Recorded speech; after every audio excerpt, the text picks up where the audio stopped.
नमस्कार, मैं हूं हरिशंकर व्यास। विधानसभा चुनाव 2014 में आपका स्वागत है। नरेंद्र मोदी की सभाओं ने महाराष्ट्र और हरियाणा दोनों का चुनावी माहौल बदला है। महाराष्ट्र की चुनावी लड़ाई में एकदम गहरा परिवर्तन आया है। अब कांग्रेस, एनसीपी, शिवसेना और मनसे सब नरेंद्र मोदी को मुद्दा बना रहे हैं। चुनावी बहस नरेंद्र मोदी की धुरी पर केंद्रित हो गई है।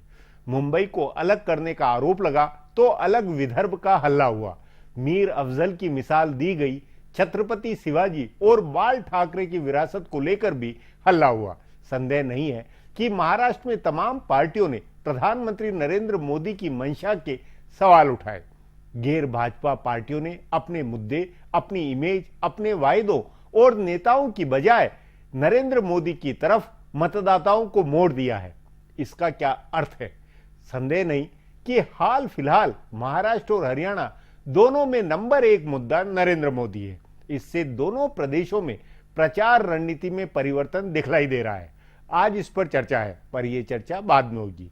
उससे पहले कुछ चुनावी कानाफूसी देखी सुनी जाए। प्रधानमंत्री नरेंद्र मोदी और भाजपा के राष्ट्रीय अध्यक्ष अमित शाह दोनों ने बहुत सोची समझी रणनीति के तहत दिवंगत गोपीनाथ मुंडे की बेटी पंकजा मुंडे को आगे बढ़ाया है। अमित शाह ने तो उनके मुख्यमंत्री बनने तक के संकेत दे दिए। हालांकि इसका फैसला चुनाव के बाद होगा, लेकिन भाजपा ने पंकजा के जरिए मराठवाड़ा जीतने का दांव चला है। जो काम आज तक गोपीनाथ मुंडे नहीं कर पाए थे, वह उनके गुजरने के बाद भाजपा पंकजा और उनकी बहन प्रीतम मुंडे के जरिए करना चाहती है। मराठवाड़ा की सीटों में कांग्रेस और एनसीपी का दबदबा रहा है और वहाँ मुकाबला कांग्रेस एनसीपी बनाम शिवसेना का रहा है। भाजपा एकदम हाशिए की पार्टी रही है, लेकिन मुंडे के निधन के बाद उनके प्रति गजब की सहानुभूति पैदा हुई है, खासकर पिछड़े समुदाय में। इसका फायदा उठाने के लिए पंकजा का नाम सीएम के दावेदारों में शामिल कराया गया और प्रीतम मुंडे को गोपीनाथ मुंडे की बीड लोकसभा सीट से लड़ाया गया। मराठवाड़ा की 46 सीटों में से भाजपा सिर्फ 2 पर जीती थी। इस बार उसे 20 करने की भाजपा की रणनीति है। हरियाणा के चुनाव प्रचार में ओम प्रकाश चौटाला ने जैसा वादा किया है वैसा आज तक किसी नेता ने नहीं किया होगा। उन्होंने अपने मतदाताओं से कहा है कि वो सत्ता में आते ही सबसे पहले उनकी 7 पीढ़ियों का जुगाड़ कर देंगे। हालांकि उन्होंने ये नहीं बताया कि वो कैसे करेंगे, लेकिन उनके समर्थकों में भरोसा है कि चौधरी साहब कुछ न कुछ करेंगे। चौटाला के इस वादे के बाद कई नेता उनके पिता ताऊ देवीलाल के प्रचार के ऐसे कई किस्से सुना रहे हैं। एक किस्सा गरीबी दूर करने के उपाय के बारे में है। देवीलाल ने अपने प्रचार में कहा था कि इंदिरा गांधी गरीबी नहीं दूर कर पाई थी, लेकिन वो खजाना मंत्री बने तो गरीबी दूर कर देंगे। हरियाणा के जानकारों का कहना है कि ताऊ ने कई सभाओं में कहा कि वो खजाना मंत्री यानी वित्त मंत्री बने तो नोट छापने की मशीन हरियाणा लाएंगे और इस मशीन को बड़े गाँव में 2 दिन और छोटे गाँव में 1 दिन रखा जाएगा, ताकि हर आदमी अपनी जरूरत के हिसाब से नोट छाप ले। चौटाला की 7 पीढ़ियों का जुगाड़ कर देने के बाद से गरीबी दूर करने का देवीलाल का नुस्खा लोगों को याद आ रहा है। हरियाणा जनहित कांग्रेस के पास प्रचारकों की कमी है। उसके जो नेता हैं वे खुद चुनाव लड़ रहे हैं और अपना क्षेत्र नहीं छोड़ सकते हैं। ले देकर कुलदीप बिश्नोई अकेले नेता है जो अपना क्षेत्र छोड़कर दूसरे उम्मीदवारों के प्रचार में जा सकते हैं। इसलिए पार्टी ने फिल्मी सितारों के सहारे प्रचार का रास्ता अख्तियार किया है। सबसे ज्यादा फिल्मी सितारे हजका उम्मीदवारों का प्रचार कर रहे हैं। कांग्रेस के लिए प्रचार करने वाली महिमा चौधरी इस बार हजका के लिए प्रचार कर रही है। वे हरियाणा की ही रहने वाली है। इसी तरह रवीना टंडन और सुनील शेट्टी भी हजका के प्रचार में उतरे हैं। भारतीय जनता पार्टी के पास उसके अपने सितारे हैं। पार्टी ने हेमा मालिनी को पूरी तरह से प्रचार में झोंका है। उनके अलावा केंद्रीय मंत्री स्मृति ईरानी भी प्रचार कर रही हैं और विनोद खन्ना के लिए भी कई जगह से मांग आई है। इंडियन नेशनल लोक दल ने मशहूर गायक हनी सिंह को प्रचार में उतारा है। कांग्रेस का ज्यादा जोर सितारों पर नहीं है, इसलिए पार्टी के ही 2 नेता राज बब्बर और नगमा पार्टी उम्मीदवारों का प्रचार कर रहे हैं। अब विधानसभा चुनाव का माहौल बनाने बताने वाली इन सुर्खियों पर गौर करें। जो काम भाजपा के दूसरे नेता नहीं कर पाए वह नवजोत सिंह सिद्धू ने कर दिया। भाजपा नेता अपनी सहयोगी अकाली दल के प्रमुख प्रकाश सिंह बादल पर हमले से बच रहे हैं। हरियाणा में बादल परिवार इनेलो के साथ गठबंधन करके लड़ रहा है, लेकिन सिद्धू ने कोई लिहाज नहीं किया। उन्होंने अमृतसर से अपनी टिकट कटने की खुन्नस बादल के खिलाफ निकाली। हरियाणा में प्रचार के दौरान उन्होंने बादल को धोखेबाज बताकर लोगों को सावधान रहने के लिए कहा।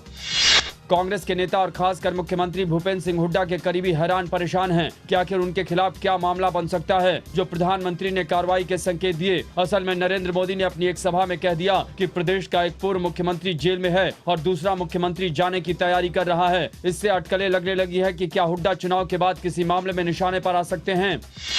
दिवंगत भजन लाल के बड़े बेटे चंद्रमोहन के लिए पूरा परिवार प्रचार कर रहा है। परिवार के बाकी दोनों सदस्यों कुलदीप बिश्नोई और उनकी पत्नी रेणुका बिश्नोई के लिए ज्यादा प्रचार की जरूरत नहीं समझी जा रही है, लेकिन चांद मोहम्मद फिजा प्रकरण में बदनाम हुए चंद्रमोहन के लिए उनकी मां जसमा देवी, उनकी बहन रोशनी और पत्नी सीमा बिश्नोई तीनों ने नलवा सीट पर कैंप किया हुआ है।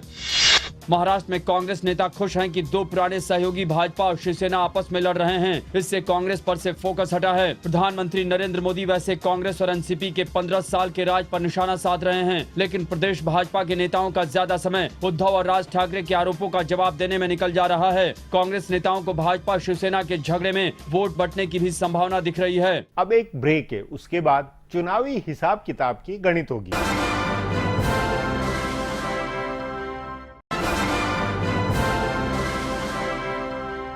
ब्रेक के बाद आपका स्वागत है। महाराष्ट्र बड़ा राज्य है। उत्तर प्रदेश के बाद सर्वाधिक सांसद भेजने वाला यह प्रदेश है। देश की वित्तीय राजधानी मुंबई की वजह से भी इस प्रदेश का बहुत महत्व है।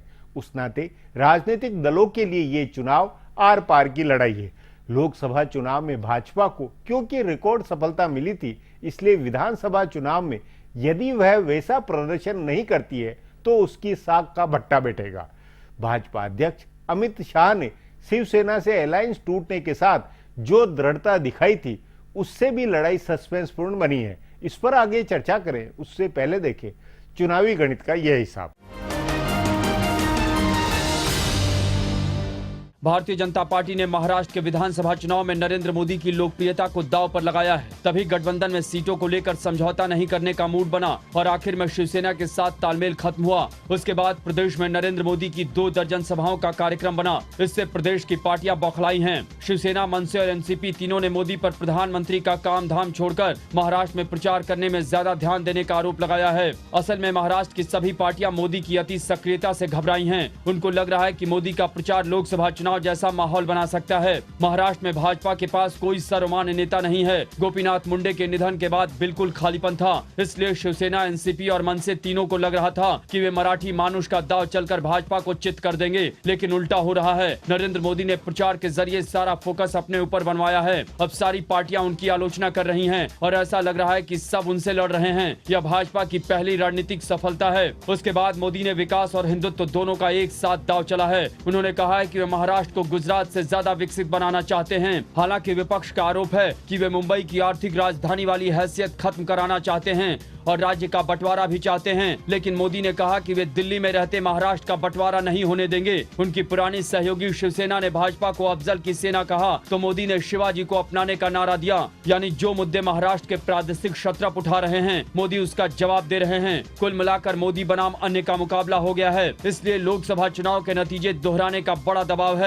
अगर भाजपा ऐसा नहीं कर पाती है तो मोदी और शाह दोनों की साख को नुकसान होगा। अब इसी मुद्दे पर वरिष्ठ पत्रकार विजय नाइक से बात करते हैं। साथ में मेरे सहयोगी अजीत द्विवेदी भी है। विजय जी, आप महाराष्ट्र के हैं और महाराष्ट्र की राजनीति को 40 साल से कवर कर रहे हैं। ये जो विधानसभा चुनाव हो रहा है, इसमें सबसे अजीब और अनहोनी बात क्या आपको समझ में आ रही है? देखिए, अनहोनी बात ऐसी है कि जो अलायंस का राजनीति थी वहाँ, वो पूरी टूट गई है। बिल्कुल, ये पहली बात है। दूसरी बात, अगर आप देखेंगे कि महाराष्ट्र देश की जैसे बम्बई एक आर्थिक राजधानी है और अभी मोदी जी का और बीजेपी का सारा जो अपना कंसंट्रेशन है वो महाराष्ट्र के ऊपर है। इसलिए मुझे लगता है कि आपने अभी जैसे मैं देख रहा हूँ वहाँ, मोदी एक वहाँ का एक एजेंडा बन गया है। मोदी इसके ऊपर प्रहार हो रहे हैं। मतलब ये है कोर इशू, ये निकल आ रहा है कि नरेंद्र मोदी ही मुख्य धुरी बन गए चुनाव प्रचार के मुद्दे के नाते। किसी हर चीज में नरेंद्र मोदी पर ही पूरी बहस हो गई है। देखिए, बहस तो नरेंद्र मोदी के ऊपर हो रही है क्योंकि चाहते हैं लोग देख रहे हैं कि एक ही पार्टी जो कहती है कि हम इसमें अपना बहुमत लाना चाहते हैं। पहली बात यह है, अपने बलबूते पे बहुमत लाना चाहती है, ये दूसरी बात है। पहले आप देखेंगे तो बीजेपी और शिवसेना आगे थी और बीजेपी पीछे थी।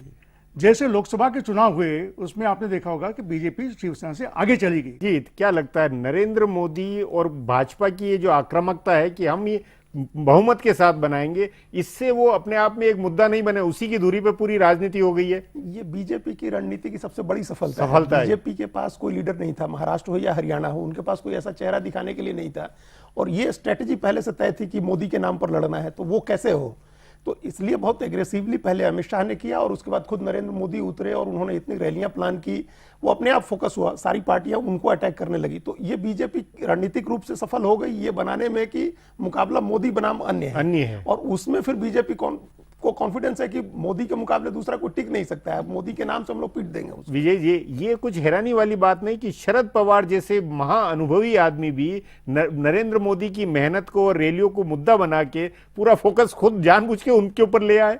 देखिए, महाराष्ट्र में आप सिर्फ शरद पवार की बात क्यों कर रहे हैं? आप कांग्रेस की बात करो, बाकी जो पार्टियां, शिवसेना की बात करो। शिवसेना यहां तक चले गए कि अफजल खान की फौज आई है जी। जो बातें हुई है पहले नहीं हुई थी कभी भी, ये दोनों पार्टियों में कभी नहीं हुई थी। लेकिन आपने ये देखा होगा कि मोदी जी ने बाला ठाकरे के बारे में कुछ नहीं कहा है, शिवसेना के बारे में कुछ नहीं कह रहे और छत्रपति शिवाजी को भी लेकर के बारे में कहते हैं। और दूसरी बात ऐसी, जो बातें ये बार बार उछाल रहे हैं कि महाराष्ट्र का विभाजन होगा, बंबई अलग से हो जाएगी, ये मुद्दे जो विरोधी उठा रहे हैं, उसके बारे में मोदी जी ने कह दिया है कि महाराष्ट्र का विभाजन नहीं होगा। ये नहीं लगता आपको कि ये जो सारे मतलब नरेंद्र मोदी और भाजपा की रणनीति बुनियादी तौर पर शिवसेना के हिंदुत्व वोटों को भी लेना और उसके अलावा दूसरे वोट है जो विकास और वो, तो शिवसेना के वोट के एजेंडे को भी उन्होंने हाईजैक एक तरह से किया है? कुछ हद तक मुझे लगता है, क्योंकि ऐसा लगता है कि जैसे केंद्र में बीजेपी की सरकार है, महाराष्ट्र के जो मतदाता है वो भी इसी बात को देख रहे हैं कि अगर महाराष्ट्र में ऐसी सरकार आ जाए जो वहां चले और एक पार्टी की सरकार हो, उसको हम वोट दें, ऐसे भी वो मतदाता, वहां का मतदाता सोच सकता है, सोचने लगा है। लेकिन मैं ये कहना चाहता हूं कि वहां 6 पार्टीज और कॉन्टेस्टिंग 6 पार्टी ये कर रही है, तो आज अभी मतदाता और जैसे राजनीति वो भी उसमें कुछ कंफ्यूजन है। जी विजय, अब एक ब्रेक लेंगे, ब्रेक के बाद बातचीत।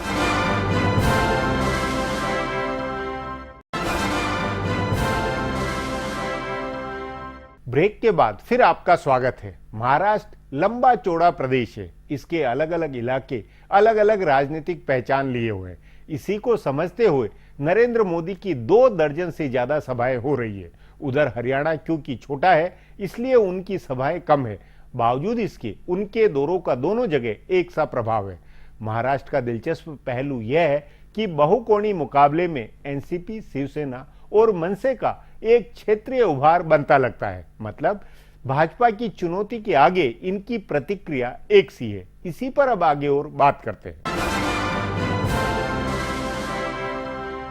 जी, आपने जो कहा कि बहुदलीय 6 पार्टियों में आपसी मुकाबला है, इसमें क्या यह संभव लगता है कि भाजपा बनाम बाकी गैर भाजपा की लड़ाई और गैर भाजपाई वोट वो ज्यादा बिखरने की स्थिति में आ रहे हो? बिल्कुल ऐसा लगता है कि अभी वोट तो बिखरेगा महाराष्ट्र में। नहीं, वो वोट बिखरेगा, वो भाजपा और हिंदुत्व वाला वोट ज्यादा बिखरेगा या बाकी गैर भाजपाई और गैर हिंदुत्व वाला सेकुलर वोट ज्यादा बटेगा? सेकुलर वोट तो बट ही रहा है, सेकुलर वोट काफी बट गया है, क्योंकि वहां अब आप देखेंगे सेकुलर वोट के बारे में, अगर कांग्रेस ने सपा को 8 सीटें दे गई है वहां पे, तो वहां एक तो देखना पड़ेगा कि माइनॉरिटीज वोट है वो कहा जाते हैं। दूसरी सबसे बड़ी बात उभर के आएगी वो इंडिपेंडेंस की। वो लास्ट जो इलेक्शन था उसमें कम से कम 23 इंडिपेंडेंस वहां से चुन के आए थे। तो कोई भी पार्टी अगर आगे जाना चाहती हो और सरकार बनाना चाहती हो तो वहां के इंडिपेंडेंस को साथ देना पड़ेगा और बाकी पार्टियों को भी साथ लेना पड़ेगा। अजीत, सेकुलर राजनीति के अंदर एनसीपी ज्यादा तगड़ा मुकाबला करती हुई नजर आती है या कांग्रेस? लोकसभा का ट्रेंड तो एनसीपी के बहुत बढ़िया मुकाबला करने का है, खासकर वेस्टर्न महाराष्ट्र में जहां उनको 4 सीटें वो जीते, और पिछली बार भी जो वेस्टर्न महाराष्ट्र की 58 सीटें हैं उसमें 21 सीट एनसीपी ने जीती थी। तो वो एक जो गढ़ है जो शरद पवार का माना जाता है, वहां एनसीपी ने अपना फोर्टे वो बचा रखा है, लोकसभा में भी बचा रखा था, और जब लोकसभा में नरेंद्र मोदी की उतनी बड़ी लहर के बावजूद बचा लिया तो ये मानने की अभी कोई वजह नहीं है कि विधानसभा में नहीं बचा पाएंगे। तो एनसीपी बहुत बढ़िया मुकाबला कर रही है। उसके मुकाबले कांग्रेस की स्थिति अभी कमजोर है, क्योंकि कांग्रेस अलायंस को लीड कर रही थी, सरकार उसकी थी, तो जो एंटी इनकम्बेंसी है वो कांग्रेस के पर जा रही है, और एनसीपी ने अपने को बचाया है उससे। क्यों विजय जी, आपका क्या मानना है इसमें? कांग्रेस ने बचाया अपने को या कांग्रेस सचमुच में फंसी हुई ज्यादा है? कांग्रेस इस बार बहुत बुरी तरह से फंसी है, ऐसा मुझे लगता है। क्योंकि एक तो अलायंस टूट गया, अलायंस टूटने के बाद ये पहले से कह रहे थे कि हम अकेले लड़ेंगे। अब लोगों को पता चलेगा कि कांग्रेस की पॉपुलैरिटी जो महाराष्ट्र में है कितनी है। आज मैं देखता हूं कि वो जो मुख्यमंत्री है उनको ऐसा चैलेंज है वहां का, मिस्टर उंडालकर जो है उनके, वो खुद के विधानसभा क्षेत्र में, खुद के विधानसभा क्षेत्र में कारण में इतनी इनकी जो ये होगी, लड़ाई होगी, वो उनके लिए कम से भारी भी पड़ सकती है पृथ्वीराज चौहान के लिए। नहीं, लेकिन पृथ्वीराज चौहान की इमेज को जिस तरह प्रोजेक्ट किया गया, ईमानदारी और भ्रष्टाचार के खिलाफ होने, ये वो पे नहीं कर रही क्या कांग्रेस को? देखिए, ऐसी है, आप इमेज की बात कर रहे हैं तो वो भ्रष्टाचार के खिलाफ उन्होंने जो भी अभियान वहां चलाया है, उसके बाद भी उनके राइवल जो है कांग्रेस में, जो राइवल है उनके, वो उनके खिलाफ आज तक काम करते रहे हैं। जैसे आप रानी की बात करें, वो करते रहे हैं। बाकी जो मतलब कांग्रेस के अंदर अंदरूनी झगड़े अभी चुनाव में नजर आ रहे हैं, अभी भी झगड़े हैं, और उस झगड़ों का जो वोटिंग होगा उसके ऊपर, कांग्रेस के ऊपर उसका असर जरूर पड़ेगा। विजय जी, बातचीत को यहीं समाप्त करेंगे। प्रोग्राम में आने के लिए बहुत बहुत। हमारा प्रोग्राम अब यहीं खत्म होता है, मुझे इजाजत दीजिए। कल फिर मिलेंगे इसी चैनल पर, इसी समय।